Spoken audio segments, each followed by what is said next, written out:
Bonjour, Joëlle Batchalon, gérante de la société Tramont International Maroc.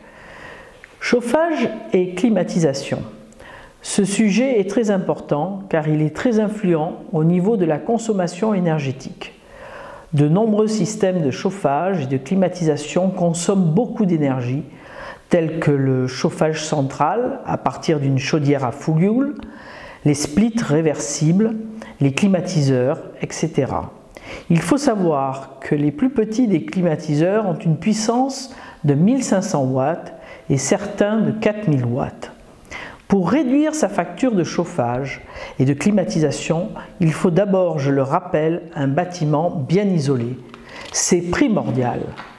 Ensuite, de nombreux systèmes de chauffage sont disponibles et dits écologiques, tels que la chaudière à bois, les cheminées à récupérateur de chaleur.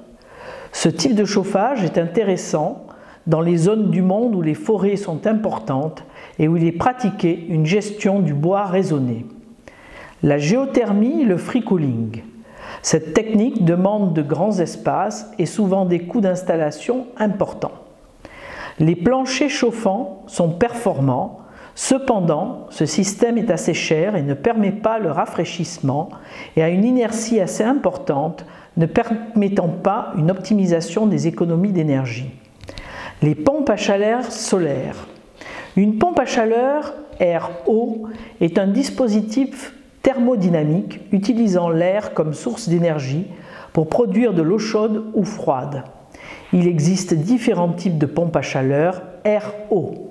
La pompe à chaleur dite bibloc, c'est-à-dire composée d'une unité extérieure et d'une unité intérieure, convient aux bâtiments d'habitation. Elle produit du chaud et du froid qui peut chauffer l'hiver et rafraîchir l'été. On peut installer cette pompe à chaleur couplée à des panneaux solaires thermiques l'hiver pour obtenir de l'eau chaude, sanitaire, et la stocker dans un ballon tampon prévu à cet effet. Pour la climatisation et le chauffage, on peut également installer les plafonds chauffants rafraîchissants. Aujourd'hui, après plusieurs mois de recherche et de développement, il a été mis au point un nouveau produit sous forme de plaque qui révolutionne le chauffage et le refroidissement par le plafond et les murs. Cela fonctionne par une circulation d'eau recyclée, comme un chauffage central, sans en avoir les inconvénients.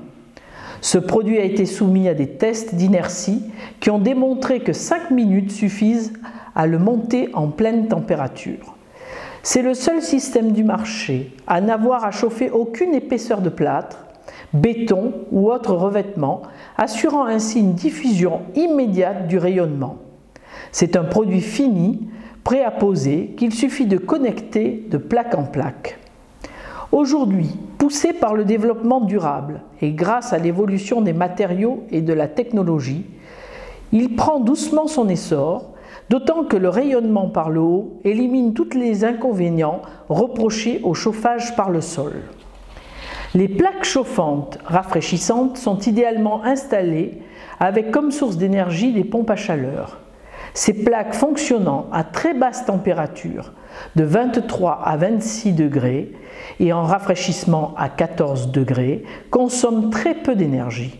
Elles apportent un confort inégalé, évitant l'air pulsé, desséchant l'hiver, et qui, créateurs de courants d'air froid l'été, sont très mauvais pour la santé, et la propulsion des bactéries dans l'atmosphère.